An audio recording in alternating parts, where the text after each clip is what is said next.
Mhuri yeZimbabwe.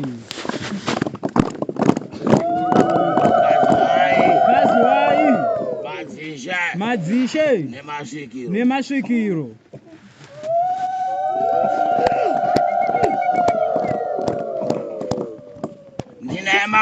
Ndine mazwi andoda kutaura. Andatimi madzishe nevana vari muhurumende vanosvitsa shoko iri kune vari kutungamira nyika. Ndaona pamuri kuendapo pasina nguva yakareba. Ndaona pati mwanda. Ndakaona mamukirana. Ndakaona marira pfuti. Zvaita nguva yakareba. Ndakaona guta reHarare randengendeka. Muri kundinzwa. Endai munosvitsa shoko kuna akabata nyika kuti nyika yati vanhu vaparara here. Pane mhaka iripo yandoda kuti mutakure munosvitsa kuna akabata nyika. Ndaona kumukirwa kwasimuka vanhu vakavarairwa asi chakonzerwa kumukirwa kwaita mhepo dzapfeka mhuri mapindirwa mukati memba. Imi makabata nyika muri kutungamira nyika nemhepo dzevakarwa vakafira nyika vasina kutorwa mumasango. Ndomhepo yazvara besanwa. Ndakati vana endai kuhondo. Vana vakaenda kuhondo vakabvisa murungu asi makakanganwa kurangarira magamba akafira nyika. Zvinoondaona vari pasi vamuka mavapfeka kumauto. Ndakaona mamukirana. Ndakaona ropa radeuka. Ndakaona maguta ese ari munyika yeZimbabwe. Ndaona musisafambike kwenguva yakareba.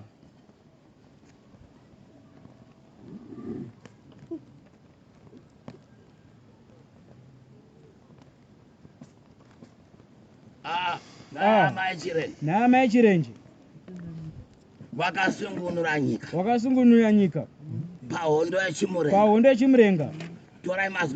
Torai mazwi mutepe aya. Muno asvitsa kuti gunje ndozvataura.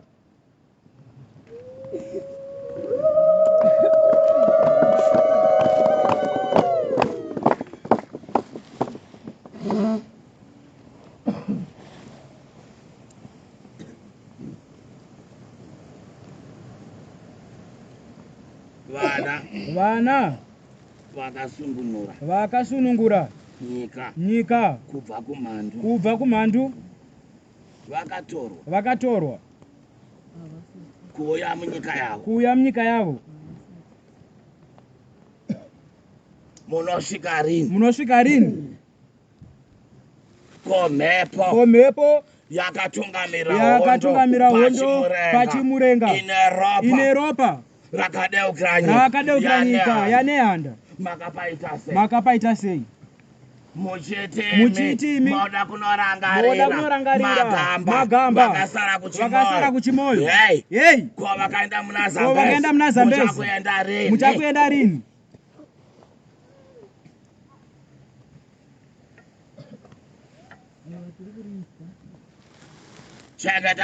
Chengeta mazwi. Ndakambokutaurirai. Ndakamira mudurura. Ndakati ndaona mauya denda. Hamuna kuriona. Ndakati ndaona mafashamu. Handakutaurirai. Handina kutaura here kuti ndaona mubra wayo kwaputika. Ndaona muzinda waParliament waparadzwa nemauto.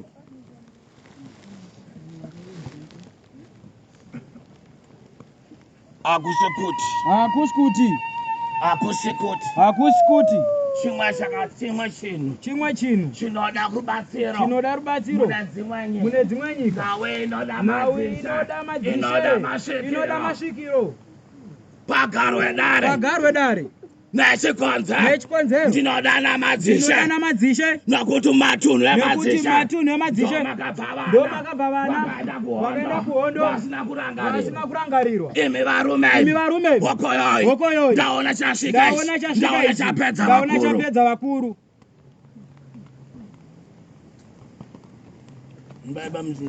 Imbai pamuzinda weushe.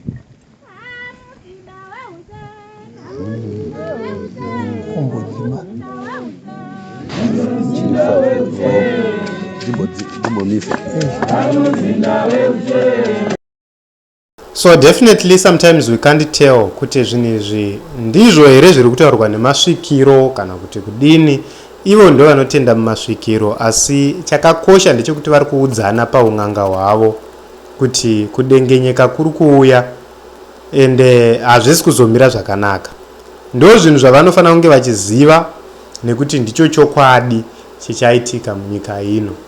Nguva yakwana yekuti vana veZimbabwe vachisununguka vachirega kuramba vari pautapwa. Ngatichisimukai sevana veZimbabwe titaure nenzwi rimwe chete kuti kuba, hori, kudzvanyirirana kwawandisa munyika. Kusungana kusiriko kuchagadzirisa zvinonetsa munyika.